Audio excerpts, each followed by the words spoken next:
more people here that's going to make more money than me in their lives. You are the future. And look at the world today, the Elon Musk, the Microsoft, the people that are really making, you have got a great future.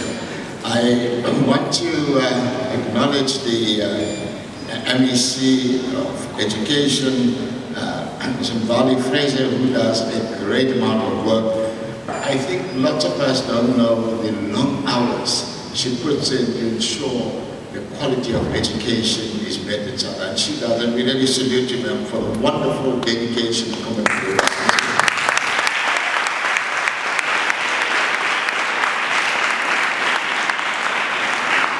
And what's more important, she shops at Ocean's Mall. The head of ministry, Mr. Reddy, the chief director, the directors of the Department of Education, the board members of Anton Lembede, the principals, and the staff, all guests and students and members of the media. What impressed me so much sitting there was this academic performance 2002. Number of students who wrote 121, number passed 120, percentage 100% pass, and that's an absolutely amazing achievement. Give yourself a big go.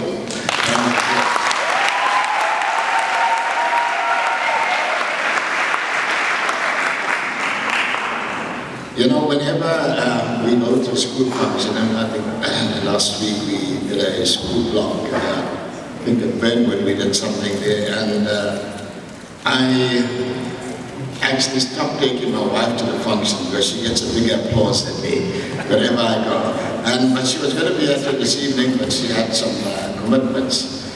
And today, ladies and gentlemen, students, guests, as I stand before you as a humble messenger of motivation, here to inspire and ignite the sparks of curiosity and innovation within each and every one of you.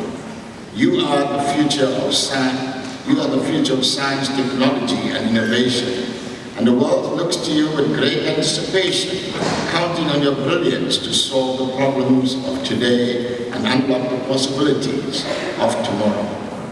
In the school, you have been bestowed with remarkable opportunities to learn, explore, and create. Remember, every great invention, every groundbreaking theory, and every transformative discovery began with a single idea in someone's mind, just like you.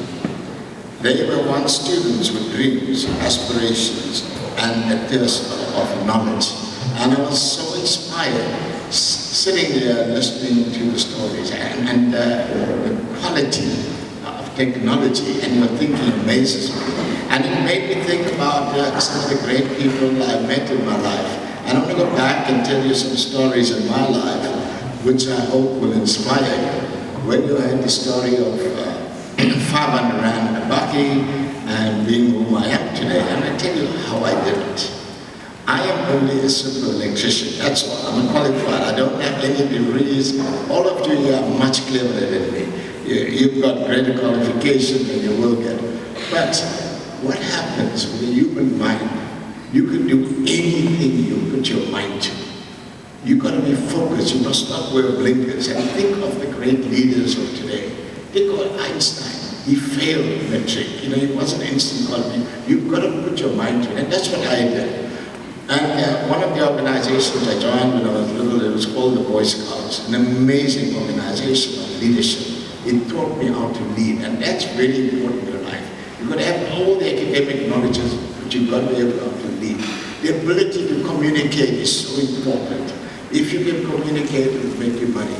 And in fact, you've got some of you, you're going to come up with amazing ideas. And then I'm going to throw a challenge to you right now. If someone, right now, the biggest problem in Africa and throughout the world is cable theft. And up to date, we don't have the technology to detect any cable theft. The other day I was at a function sitting at the BRICS conference, sitting next to the CEO of Transit, and she was telling me what a big problem. Cable theft, people are cutting the cable, and I'm sure one of you come up with an idea, think about it as a project, and come and get your principal to see me, and you can become very rich very quickly. You can become an entrepreneur, and I'll help you. So coming back to my life, I started off working as an electrician, and at one Christmas party I took all our black workers in Pietermaritzburg to Durban, and I was the only person of color. Those were the days of apartheid. And after a few drinks, I went to see my black colleagues in the workshop, and they were having inferior meat and drinks, and I took some of them. And I said, come in where our senior men, especially the whites are, and partake in the nice lamb chops and black label whiskey.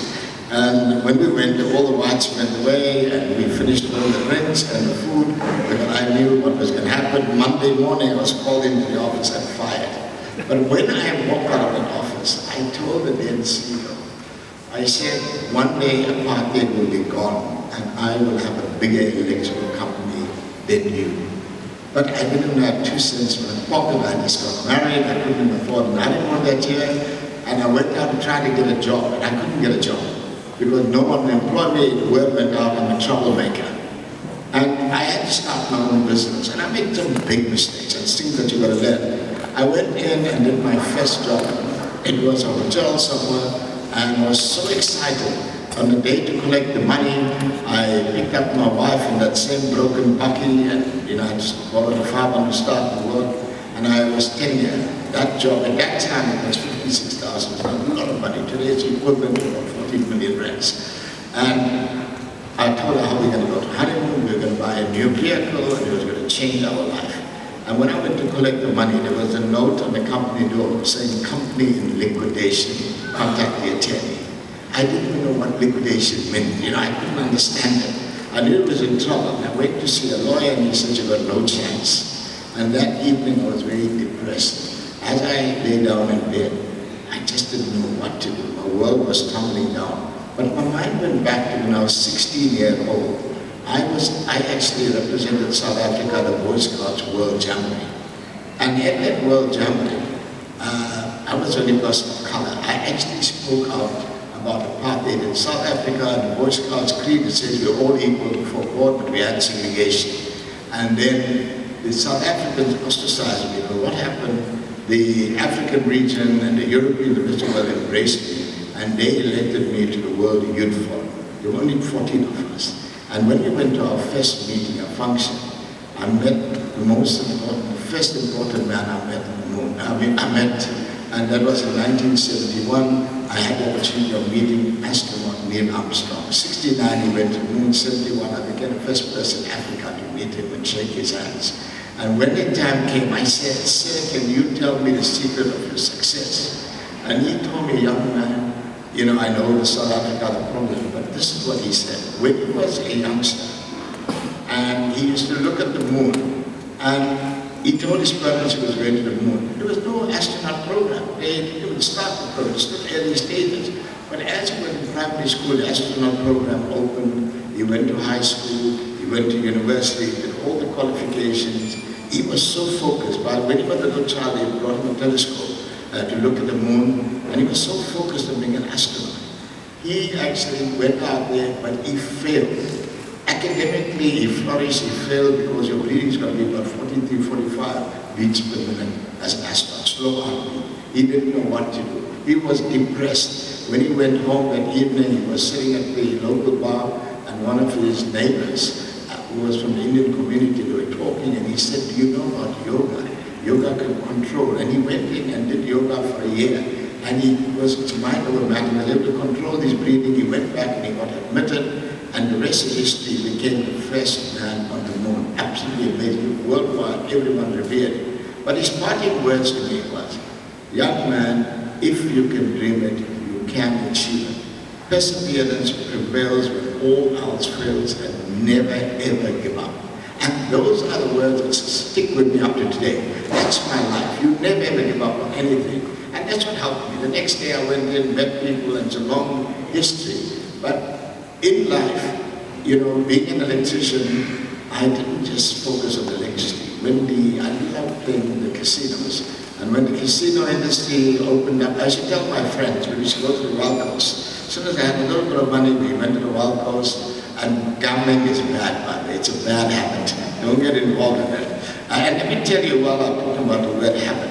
You see, as youngsters, all of us, we spend first of our lives learning bad habits, and it's very difficult to develop bad habits, whether it be smoking, drug, alcohol, even bad manners.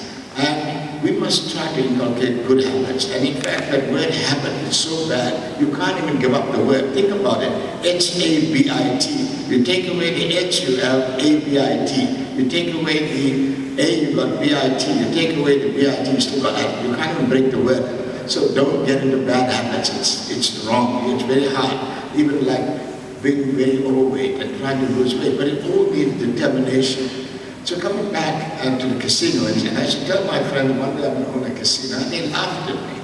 And when the South Africa opened up the casinos, and I went out there, went to Las Vegas, looked at how casinos operate, came to South Africa, I made it in Somalia was our first one. And I realized there's nothing scientific about it, nothing special. You can do it. We employed a management company, and we ended up doing 5 casinos in this country. And it is all about linking up the right people, networking, and it didn't cost too much money. But when you have good ideas, banks will support you. It's not easy, you've got to have perfect ideas. And I did a lot of things. One of the things, I always tell people it's so important to communicate with each other. When I'm at airports, I talk to people, and that caused me to even print banknotes. We call them when there was a World AIDS conference in Durban, and I told our team we got to do something. And they went all the way. Well, I went up to the United States, found a company that makes the Autoquick, technology where you rub it in your gums and it told you whether you're HIV positive or not. We did a lot of things in life because you've got to diversify, you've got to think, that's how you become an entrepreneur. You've got to be focused, you've got to be hardworking, and whatever you do, you've got to have absolute dedication. But throughout that, whatever you do in life, you must always remember, no matter how successful you are, you must never forget those that are less fortunate. Always have random acts of kindness when you develop in life, and then that's absolutely critical. And I want to tell you that in this era of rapid advancements, never forget the power of collaboration. Great achievements are really the results of a solitary effort. Seek out like-minded individuals, exchange ideas, and harness the collective wisdom that surrounds you. Together you can accomplish far more than anyone that can achieve alone. Above all, never lose sight of your position. Let it guide you, your passion. Let it guide you through the darkest of times. Motivate you to push beyond your limits. Science, psychology, technology, and innovation are just fields of study. There are the way. So dear students, embrace this incredible journey before you with open minds and open hearts. Be fearless in the face of challenge, for greatness lies on the other side. Believe in yourselves, trust in your abilities, and never let anyone dampen your spirit. Remember, the world eagerly awaits your ideas, your inventions, and your breakthroughs. You have the power to shape the future and make a lasting impact on humanity. Seize every opportunity, unleash your potential, and let your brilliance shine. And remember, always live your dreams, perseverance prevails, and never ever give up. And I want to leave you with a special principle I have in life. It's called CANI, C-A-N-E-I. It means constant and never-ending improvement. Make every day a better day in your life. God bless you. Thanks.